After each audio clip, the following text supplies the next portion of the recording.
पिछले कुछ दिनों से लालू यादव आरजेडी के प्रत्याशियों को सिंबल बांटते तो दिख रहे थे, लेकिन औपचारिक रूप से आरजेडी की तरफ से कोई भी लिस्ट जारी नहीं की गई। और अब जब नामांकन का आखिरी वक्त आया तो आरजेडी ने एक साथ 143 सीटों पर उम्मीदवारों की लिस्ट सामने रख दी, जिसमें 18 मुस्लिमों के नाम थे तो 24 महिलाओं के। लेकिन सवाल ये पूछा जाने लगा कि आखिर आरजेडी को ऐसा क्यों करना पड़ा, लिस्ट जारी करने में इतना वक्त क्यों लगा? क्या महागठबंधन में आखिरी वक्त तक बात नहीं सुलझ पाई?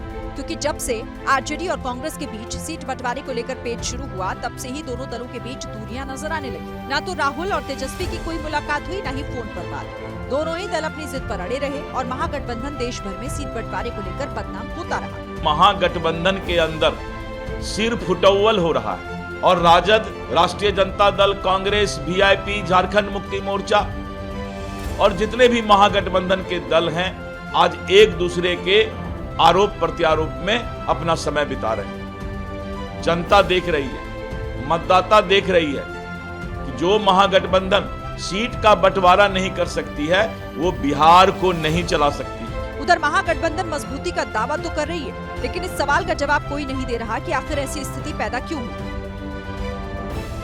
पिछले कुछ दिनों से लालू यादव आरजेडी के प्रत्याशियों को सिंबल बांटते तो दिख रहे थे, लेकिन औपचारिक रूप से आरजेडी की तरफ से कोई भी लिस्ट जारी नहीं की गई। और अब जब नामांकन का आखिरी वक्त आया तो आरजेडी ने एक साथ 143 सीटों पर उम्मीदवारों की लिस्ट सामने रख दी, जिसमें 18 मुस्लिमों के नाम थे तो 24 महिलाओं के। लेकिन सवाल ये पूछा जाने लगा कि आखिर आरजेडी को ऐसा क्यों करना पड़ा, लिस्ट जारी करने में इतना वक्त क्यों लगा? क्या महागठबंधन में आखिरी वक्त तक बात नहीं सुलझ पाई? क्योंकि जब से आरजेडी और कांग्रेस के बीच सीट बंटवारे को लेकर पेच शुरू हुआ, तब से ही दोनों दलों के बीच दूरियां नजर आने लगी। ना तो राहुल और तेजस्वी की कोई मुलाकात हुई, ना ही फोन पर बात। दोनों ही दल अपनी जिद पर अड़े रहे और महागठबंधन देश भर में सीट बंटवारे को लेकर बदनाम होता रहा। महागठबंधन के अंदर सिर फुटौल हो रहा है और राजद, राष्ट्रीय जनता दल, कांग्रेस, वीआईपी, झारखंड मुक्ति मोर्चा और जितने भी महागठबंधन के दल हैं, आज एक दूसरे के आरोप प्रत्यारोप में अपना समय बिता रहे हैं। जनता देख रही है, मतदाता देख रही है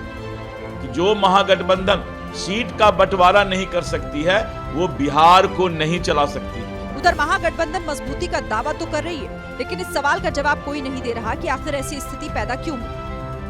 पिछले कुछ दिनों से लालू यादव आरजेडी के प्रत्याशियों को सिंबल बांटते तो दिख रहे थे, लेकिन औपचारिक रूप से आरजेडी की तरफ से कोई भी लिस्ट जारी नहीं की गई। और अब जब नामांकन का आखिरी वक्त आया तो आरजेडी ने एक साथ 143 सीटों पर उम्मीदवारों की लिस्ट सामने रख दी, जिसमें 18 मुस्लिमों के नाम थे तो 24 महिलाओं के। लेकिन सवाल ये पूछा जाने लगा कि आखिर आरजेडी को ऐसा क्यों करना पड़ा, लिस्ट जारी करने में इतना वक्त क्यों लगा? क्या महागठबंधन में आखिरी वक्त तक बात नहीं सुलझ पाई? क्योंकि जब से आरजेडी और कांग्रेस के बीच सीट बंटवारे को लेकर पेच शुरू हुआ, तब से ही दोनों दलों के बीच दूरियां नजर आने लगी। ना तो राहुल और तेजस्वी की कोई मुलाकात हुई, ना ही फोन पर बात। दोनों ही दल अपनी जिद पर अड़े रहे और महागठबंधन देश भर में सीट बंटवारे को लेकर बदनाम होता रहा। महागठबंधन के अंदर सिर फुटौल हो रहा है और राजद, राष्ट्रीय जनता दल, कांग्रेस, वीआईपी, झारखंड मुक्ति मोर्चा और जितने भी महागठबंधन के दल हैं, आज एक दूसरे के आरोप प्रत्यारोप में अपना समय बिता रहे हैं। जनता देख रही है, मतदाता देख रही है कि जो महागठबंधन